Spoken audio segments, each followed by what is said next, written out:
Olá pessoal, tudo bem? Só nos vídeos passados eu tinha falado sobre a história dos jogos digitais. E aqui eu tinha prometido que ao final dos vídeos, né, postaria aulas sobre ferramenta de desenvolvimento de jogos digitais. Eu vou apresentar para vocês agora uma ferramenta que tenho utilizado para desenvolver meus jogos. Esta ferramenta aqui chama-se Scratch. Ela é uma ferramenta focada no desenvolvimento de jogos digitais para iniciantes. Você pode fazer download do Scratch aqui neste site que você pode ver aqui. Coloquei aqui um pouco maior, scratch.meet.edu. Você vai entrar nesse site, né? E aqui você pode fazer download do Scratch, né? Só lembrando, pessoal, que a internet ela é dinâmica, então essa página pode eventualmente não estar com essa aparência, mas você vai procurar que você vai encontrar o botão para fazer download, né? E esse site aqui, né, além de você fazer download do Scratch, também funciona como uma comunidade virtual, né, específica para desenvolvedores de Scratch, onde você vai poder também baixar projetos desenvolvidos nesta linguagem, né. Só que para isso é necessário fazer uma conta para baixar esses projetos, né. Mas para fazer o download do programa você não precisa se cadastrar. Simplesmente você pode entrar, clicar no botão download e você vai ser redirecionado para uma página semelhante a essa, né.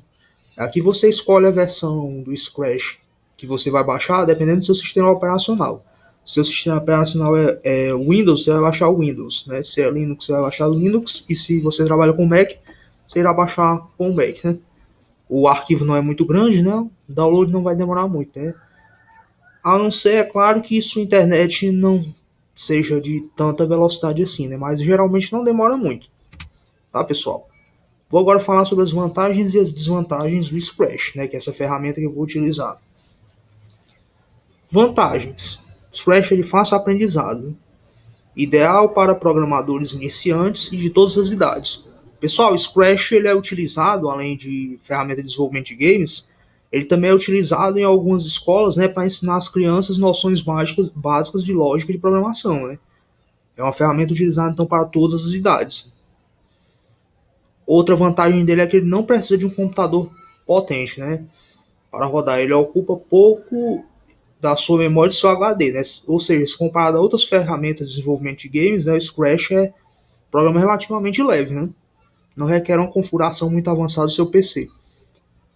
Outra vantagem é a facilidade para hospedar os games na web, pois tem um site que funciona como uma comunidade virtual, permitindo inclusive downloads das aplicações e até incorporá-las em um blog, site ou redes sociais. No caso do Facebook, temos que usar o aplicativo Woolbox, que permite criar a página de aplicativo no Face. A grande vantagem do Scratch, pessoal, é que ele pode ter uma comunidade virtual, né, que é o site que eu mostrei no começo, próprio para se postar, né, os web games desenvolvidos em Scratch, compartilhar com seus amigos. Isso é muito legal.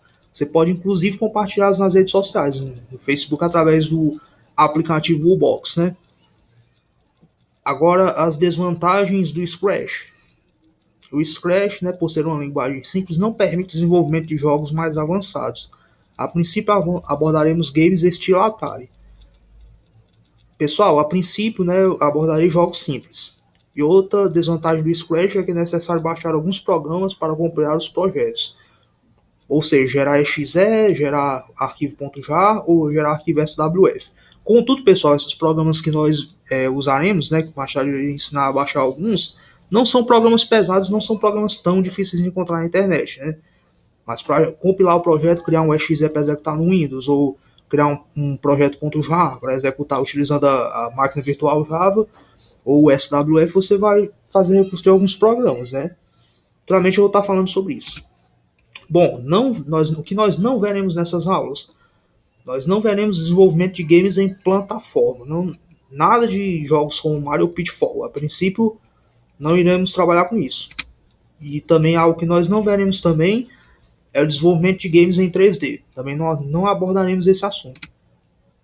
Mas nada impede de você estudar mais à frente. Essas videoaulas são apenas uma introdução ao desenvolvimento de games.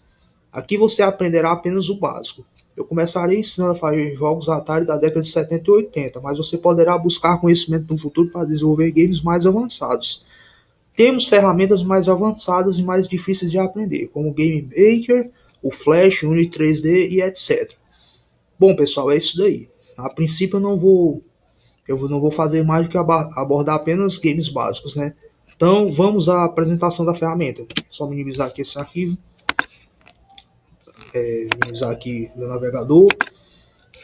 Ó, eu já fiz o download do Scratch no meu computador, né? Que você vai ver o ícone do Scratch na área de trabalho após fazer a instalação do programa. Esse ícone aqui desse desenho desse gatinho aqui, da cabeça de um gato, né?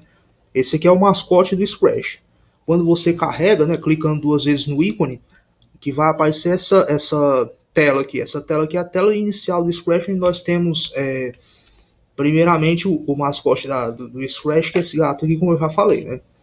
Você pode acessar o manual de ajuda no Scratch clicando aqui e selecionando sobre o Scratch, você vai ver a opção para clicar no manual de ajuda rápida, né?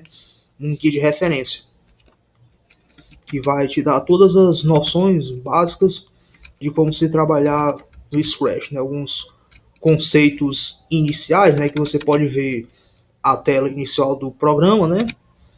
Onde você vai ser informado de todos os recursos que o Scratch possui, né? Por exemplo, aqui a primeira coisa que você vê aqui é a barra de menus, onde nós temos opções para salvar, para compartilhar, temos ferramentas para se copiar o conteúdo que está no palco do Scratch, ou para apagar o conteúdo, redimensionar arquivos e assim por diante. Pessoal, passada essa fase das noções básicas, né, é necessário entender que para se programar em Scratch, diferente de outras linguagens, né, a grande vantagem do Scratch em questão é que ele não utiliza linha de códigos, mas utiliza blocos visuais para a condição de comandos, né? Ou seja, vou citar um exemplo para você. Vou pegar aqui esse objeto que está nesta área do Scratch que é chamada de palco. No caso, esse gatinho aqui, vou colocar ele aqui, arrastar ele, você pode arrastar e dimensionar um determinado local, né? Aqui essa área, como eu já falei, o palco. Você pode clicar aqui, você vai em fundo de tela e clica no botão editar. Você poderá, por exemplo, modificar a cor do fundo de tela, por exemplo. Vai no balde de tinta aqui e colar aqui nessa região, dá um OK. Um exemplo, temos aqui nesses blocos aqui abaixo da palavra Scratch, temos 8 botões aqui, onde cada um representa uma categoria, uma espécie de blocos, né? Por exemplo, se eu clicar aqui em movimento, clicar aqui no gato, primeiramente. Se você clicar aqui em movimento, você vai ter os blocos visuais relativos ao movimento, né, do seu objeto que está no palco, né? No caso, eu só tenho o meu gato, então apenas tem esse aqui, só tem esse gatinho laranja que está aqui, né? Por exemplo, se eu clicar aqui no botão comandos, onde está aqui, temos aqui a linha do palco onde você vai poder inserir esses comandos. Por exemplo, eu poderia arrastar aqui o comando mova 10 passos aqui para essa linha. Uma vez que eu clicasse no comando 10 passos, observe que o meu gato, cada vez que eu clicasse, ele iria se movimentar. Observe que ele está. Se eu aumentasse a quantidade de passos, colocasse aqui, por exemplo, 50 passos, por exemplo, aqui, e clicasse, ele já ia se mover uma distância maior. Aqui temos outras opções de movimento também. Você pode, por exemplo, combinar movimentos. Você clicar aqui no botão controle, por exemplo, tem os comandos de controle do objeto, por exemplo. Eu poderia, por exemplo, arrastar isso aqui. Quando a determinada tecla fosse pressionada, por exemplo, eu vou modificar aqui, tá a tecla espaço. Se eu clicasse aqui, escolhesse a tecla seta direita do teclado, poderia combinar com o comando mova 10 passos, por exemplo. Então, ao pressionar a tecla direita, ele moveria 10 passos, né? Por exemplo, eu poderia criar também outro, né? Arrastaria aqui, colocaria aqui, modificaria aqui, e tecla esquerda, voltaria ao bloco de movimentos, escolher o comando menos 10 passos, ele iria me retornar. Quando eu clicasse na tecla, ele iria me retornar, ele iria para frente e para trás, sucessivamente. É isso aí, pessoal, vou continuar em outros vídeos. Falou!